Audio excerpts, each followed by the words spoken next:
$130 000 Ош шаарындагы Фуркат айылынан шашылыш түрдө мына ушул үй сатылат. Бул Алымбек Татка көчөсүндө жайгашкан Фуркат айлампасынын жанындагы Айкөлдөн бурулуп киресиздер. Ош Бирим Газпром тарапка. Түз жүрүп эле Газпромго жетпей, Ош Биримдин поворотунан өтүп эле сол тарапка бурулуп, бир аз жогоракка чыгып, көчөнүн те ылдыйкы башынан жогору чыгып келесиздер. Сол тарапта жайгашкан туугандар, сырткы фасад жидкий травертин менен жасалган, жанында кошумча дагы бир чакан үйү бар. Жалпы ушу үйүнүн алдындагы кошумча курулушу времянка, очоккана, тапчан, баняларынан бери, бактарынан бери жалпы 10 сотук жер аянтында жайгашкан. 5 сотуктан 2 чек 10 сотук. Бардык шарты менен. $130 000 сатууга коюлду. Азыр мен ушул үйдү көрсөтүүнү баштайм. Бул жагы мына Фуркат айлампасынан шаардан чыгып, Фуркат айлампасына жетпей, Айылбанктын жанынан, Айкөлдүн жанынан эле оң тарапка бурулуп жогору чыгасыздар. Кайра солго бурулуп тетиги жерге чыгып, бери буруласыздар. Келиши мындай Z түрүндө болуп калат. Ээсине телефон чалсаңыздар, балким локация жөнөтсө карта менен келсеңиздер дагы болот. Мына бул жак үйдүн сырткы фасады траверти менен жасалган, фундаменттин сырты болсо кафел, кирпич имитациясы менен жасалган. Терезелери бардыгы ак түстөгү пластик терезелер. Чатыры болсо оцинковка тыныке менен жабылган. Суу түтүк, кар тормуз, өстүрмөлөрү дагы кагылган. Ал эми бул болсо 3 комната времянка, ал сырты декорлонгон. Анан көчө жакка мына 1,5 метрлик тосмо жасап, роза гүлдөрдү өстүрүп койгон. Көчөдө таза суу бар. Таза суу үйгө чейин кирген. Анан электр линиялары тартылып, жарыктандыруулар коюлуп, андан сырткары интернет дагы келген. Коммуникациясы ушундай. Ал эми инфраструктурасы болсо, Фуркат айлампасынын жанында издегендин баары бар.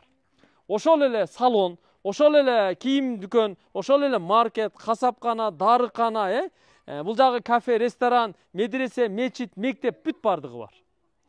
Дареги сиздерге түшүнүктүү болду. Анда мен көрсөтүүнү баштайм. Кана, жүрүңүздөрчү, бир катар ушул үйдү сиздерге кирип, көрсөтүп, обзор кылып берели. Бисмиллахиррахманиррахим. Ылайым ушул үй сиздерге насип кылсын дейли. Жакшы тилек, жакшы ниет кылалы. Дарбазадан киргенде эле үйдүн алды площадка, гаражга, времянкага чейин туугандар бүт сары таш менен мозаика болуп жасалган, тегиз уклону менен. Ал эми чоң дарбазаны ачып киргенде эле поликарбонат менен жаап, жарык кылып навес жасаган туугандар. Сол жакта чоң үй, оң жакта времянка, бул экинчи үй болуп калат. Ал эми маңдайда болсо дагы 2 бөлмөлүү времянка, бул жагында гаражы, анан нар жагында банясы менен туугандар. Жалпы жер аянты 10 сотук, аркасында бир 30га жакын дарагы менен. Бул жерден таза суу чыгат, очоккана, скла, тапчан жайлары менен. Азыр ушулардын бардыгын сиздерге көрсөтүп беребиз. Анда эмесе кулак төшөп туруңуздар, назар салып туруңуздар, бир аз убакыт бөлүп аягына чейин ушул чыгарылышты чыдап көрүп туруңуздар. Биз астынан баштайбыз. Чү дегенде эле биринчи кабаттан баштай беребиз туугандар. Бул эшикти ачып киргенде эле бул жакта кирме чыкма 2 бөлмө бар. Бул биринчи кабатта жайгашкан. Дубалдын ички тараптары гүлдүү МДФ менен жасалган. Бул бөлмөнүн туурасы 4 метр, узундугу 5 метр, 20 чарчы метр чыгат. Полу ламинат, дубалы потологу пластиктен жасалып жарыгы коюлган, рабочий местасы менен. Анан үйдө отопление бар, радиаторлары дагы коюлган. Төрүндө дагы бир бөлмөсү бар. Бул жактагы 2 бөлмө бири-бирине кирме чыкма. Узун туурасы мунуку 4x4, 16 чарчы метр чыгат. Бир терезеси бар, МДФ менен жасалган. Потологу да МДФ, люстрасы илинген, полуна ламинат төшөлгөн. Демек, биринчи кабатта кирме чыкма 2 бөлмөсү бар. Бул биринчи кабаттагы бөлмөлөр. Эми туугандар, экинчи кабатка чыгабыз. Экинчи кабатка тепкич ушу оң тараптан жогору чыгат. Гүлдүү темирлер менен перила балясиналарын жасап чыккан туугандар. Үстү жагы болсо мына поликарбонат менен жарык болуп жабылган. Чыкканда эле бул жерде балкончосу бар. Чыгып эле ушул жерден солго бурулабыз. Эшиктер бардыгы жыгачтан под заказ жасалган эшиктер, күрөң түскө боелгон. Биринчиси мына эшикти ачып киргенде эле бунда зал, мейманкана, конок бөлмөсү болуп калат. Узундугу 7 метр, ал эми туурасы болсо 4 метр. 4x7 30 чарчы метр чыгат. Потологу гипсокартон натяжной, люстра кичи лампалары коюлган. Дуалы гүлдүү обойлор. Al эми polu bolsa OSB. Bul bölmödө tugandar oң jakta bir terezesi var, pardası ilingen. Bir eşik, bir terezesi var. Emi tugandar, bul jakta dagı 3 bölme var. 3 bölme birbirine kirme çıkma. Mına karаңыздар. Bismillahirrahmanirrahim. Biz kirip geldik. Kirgende эле çoğ zal, konok bölmesi, meymankana, hol desek bolot. Bul bölmenin tuğrası 5 metr, uzunluğu 7 metr. 35 çarşı metr çıgat. Dualı büt mına korona gül menen, korona güldü aboy menen jasalgan. Poluna OSB töşölgön. Bul jaka TV zona jasalıp, televizor koyulgan, divanlar koyulgan, kilimler salıngan, patologi natijnoy gipsokarton menen jasalıp, bul jakta 2 terezesi var, bul jakta bir çoğ terezesi var. 3 terezege teң pardalары ilingen. Gilem salıngan. Konditsioner koyulgan. Töründe dagı kirme çıkma 2 bölme var. Bul ortoңкусу mına. Bul dagı mına tuğrası 4 metr, uzunluğu 5 metreye çıgat. 20 çarşı metr, 2 terezeli. Kızıl güldü aboy menen jasalıp, poluna OSB töşölgön. Gilem salıngan. Patologi natijnoy gipsokarton, люстрасы da ilingen. Töründe ушундай эле аянтта dagı bir bölme var. Bul spalny. Ата-энелердин уктоочу bölmösü. Люстра iliş gerek, törüne 2 bira lampa koyuş gerek. Boldu. Bul bölme dayar. Bölmenin tuğrası 4 metr, uzunluğu 5 metr. 20 çarşı metr çıgat, köçö jakta bir terezesi var. Bul spalny tuğanlar. Körüp aldыңыздар, ha? Bilip aldыңыздар. Demek bul jakta 2 bölme, mına menen 3 bölme birbirine kirme çıkma. Töründe olsa narakta lesnitsadan çıkkanda ele bir bölme var. 2. kavatta demek anı koşkondo 4 bölme olup kalat. Mınal жерден бийиктиктен дагы бул жак жакшы көрүнөт экен, гүлдөр өскөн, селкинчектер коюлган. Бул катарда болсо ушу времянка. Азыр аны дагы көрсөтүп, наркы времянкага чейин өтөбүз. Ага чейин сиздер алыстабай туруп туруңуздар. Бул жакта мына карап коюңуздар. Чекеден көрсөтөлү. Унааны түз эле алып келип киргизип кое турган гараж. Андан кийин мына бул эшикти ачып ичкери кире турган болсок, бул жакта 2 бөлмөсү бар. Биринчиси кухня. Мына көрүп турасыздар. Güldördü resa sonunu östürgön. Su çıkarılgan. Gaz peçkası, elektrik peçkası koyulgan. Naragına olsa körüp turasızlar. Atayın aşkana emeregi koyulup çay içe turgan orundugu jasalgan. Dualı aboy, patologo plastik, poluna olsa linoleum töşөгөн. Bu ушул bölmeden sol tarafka kire turgan bolsok, bul jakta dagı bir bölmösü var. Bul времянканын ortoңку жашаган bölmösü. Uzunluğu 5 metr, tuğrası 4 metr, 20 çarşı metr çıgat. Atapleniya bar, terezesi plastik, padakondigi sarı taş, patolog Armstrong, dualı aboy, polu olsa DSP, sırdalgan. Bul bölmeden nары төргө өтө турган болсок, бул жакта болсо душевой бар. Ортодо болсо атайын отопление печканы койгон. Бул печканы жакканда, бул иштегенде туугандар чоң үй дагы ысыйт, бул жакта времянка дагы ысыйт. Поликафел, аристон коюлган. Оң жак атайын душевой жасаган туугандар мына. Көрүп турасыздар, көк мөк түстө. Бүт сантехникалары коюлган. Андан сырткары бул жакта болсо банясы бар. Банясы 2 бөлмө. Киргенде эле мына чечинип кийинүүчү жайы, бүт дуалы кафел болгон. Полуна кафел басыш керек. Сантехникалары бардыгы монтаж болуп, кир жуучу машиналары да коюлган. Бул жактан суу ала турган жайы. Төрүндө болсо парилкасы бар. Парилкасы да сонун иштейт дейт. Печкасы мына сыртынан жагылат экен. Бул баня туугандар. Bir үй бүлөгө жете турган баняны дагы ушинтип сонун кылып куруп койгон. Баняга бул жактан кирип чыга берсе дагы боло берет. Көрүп алдыңыздар, Мына арт тарабында болсо жанагы мончого от жага турган жайы. Андан кийин бул жагы отункана, көмүрканасы. Үстү бүт 2 кат жабылган. Мына жерге түрдүү гүлдөрдү өстүргөн. Сырткы фасад жидкий травертин менен жасалган. Эми наркы үйгө өтөбүз. Ага чейин мына ушул үйдүн подвалы бар экен. Подвалындагы көрсөтүп коелу сиздерге. Мына эшиктен, дарбазадан киргенде эле навестин астынан туугандар сол тарапка бурулуп, тепкичтен ылдый түшө турган болсок, бул жакта мына подвал. Подвалдындагы темир эшиги коюлган. Киргенде эле бийик экендиги байкалып турат. Тепкич менен ылдыйраак түшөбүз.